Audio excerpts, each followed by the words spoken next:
Shri പന്നിൻ Raveendran. രവിയേട്ട, Messi എത്തുകയാണ്, ഉറപ്പിക്കുകയാണ് മന്ത്രി. എന്തായാലും കളി കാണാൻ പോകല്ലേ? വളരെ സന്തോഷമുള്ള കാര്യമല്ലേ? മെസ്സിയെ പോലുള്ളൊരു കളിക്കാരൻ കേരളത്തിൽ വരിക, പന്ത് തട്ടുക എന്ന് പറയുന്നത് നമുക്കൊക്കെ ഒരു വലിയ അഭിമാനമാണ്, രോമാഞ്ചമാണ്. കേരളത്തിലെ ഫുട്ബോൾ ആരാധകരെല്ലാം അവരെല്ലാം ഏറെ സന്തോഷത്തോടെ സ്വീകരിക്കുന്ന ഒരു കാര്യമാണ്. കാരണം ലോക ഫുട്ബോളിൽ ഇന്ന് മെസ്സി എന്ന കളിക്കാരനെ കവച്ചു വെച്ചൊരു കളിക്കാരനില്ല. അത്ര വലിയ കളിക്കാരനാണ് മെസ്സി. ഏത് ആംഗിളിലും എങ്ങനെയും കളിക്കാൻ പറ്റുന്ന ഒരു നല്ല കളിക്കാരൻ, ഒരു ടീമിനെ ജയിപ്പിക്കാൻ സ്വയം കരുത്താർജിച്ച ഒരു കളിക്കാരൻ. അങ്ങനെയുള്ളൊരു കളിക്കാരൻ നമ്മുടെ നാട്ടിൽ വരുമ്പോൾ കേരളത്തിലെ ഫുട്ബോൾ പ്രേമികൾക്ക് അവന്റെ ആ മെസ്സിയുടെ വരവ് എന്ന് പറയുന്നത് വലിയ ആവേശമായിരിക്കും, അതിന് കാത്തിരിക്കും, അതിന് സംശയമില്ല.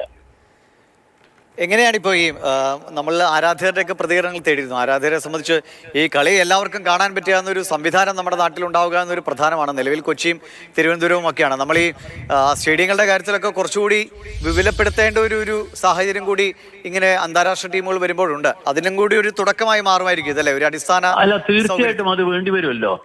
നമുക്ക് ഇന്നുള്ള സ്റ്റേഡിയങ്ങളൊന്നും മതിയാവില്ല. ലോകത്തിലെ വലിയ വലിയ സ്റ്റേഡിയങ്ങൾ അതാണ് നമ്മൾ ടി വിയിൽ കാണുന്നത്. നമ്മളിപ്പോ എല്ലാം ദൃശ്യമാധ്യമങ്ങളിൽ കൂടി എല്ലാം കാണുകയല്ലേ. അതുകൊണ്ട് ലോകോത്തര കളിക്കാരൻ ഇവിടെ വരുന്നു, കളിക്കുന്നു എന്ന് പറഞ്ഞാൽ നമുക്ക് പലപ്പോഴും ആശ്രയിക്കേണ്ടി വരുന്നത് ഈ ടി വി തന്നെ ആയിരിക്കും.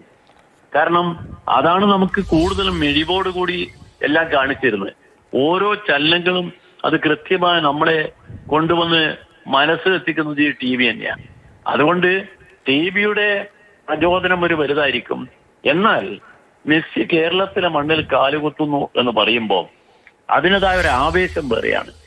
മെസ്സി എന്ന കളിക്കാരൻ ഇവിടെ വരിക എന്ന് പറയുന്നത്, ആ വരവിനായി നമ്മളെ നാട് കാത്തിരിക്കുമ്പോൾ ഈ കാണുമോ, നമ്മൾ നേരിട്ട് കാണാനും നേരിട്ട് സംസാരിക്കാനും നമുക്ക് പറ്റൂല എന്നുള്ള അറിയാം.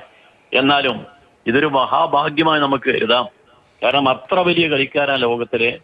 ആ കളിക്കാരന് മറ്റു രീതിയിൽ ഒരുപാട് സെക്യൂരിറ്റി ആയിട്ട് ഇവിടെ വരികയാണ്. എന്ത് വരട്ടെ, പക്ഷേ നമ്മളെ നാട് അത് രണ്ട് കൈയൊന്നിട്ട് സ്വീകരിക്കുമെന്ന്. നമ്മുടെ മണ്ണിൽ പന്ത് തട്ടുമ്പോൾ നീലക്കുപ്പായത്തിൽ ഗാലറിയിൽ ഇരിക്കണമെന്ന് ഒരു ആഗ്രഹമുണ്ട്, ഒരു ആരാധന എന്ന നിലയിൽ അല്ലേ? അത് ഉറപ്പല്ലേ. ആരാധകൻ എന്ന രീതിയിൽ എപ്പോഴും ഉണ്ടാവുമല്ലോ. ഫുട്ബോൾ കളിക്ക് അങ്ങനെ ഒരു മാസ്മരികത ഉണ്ടല്ലോ. ആ മാസ്മരികത മനസ്സിൽ സൂക്ഷിക്കുന്ന ഒരാളാണ് ഞാൻ.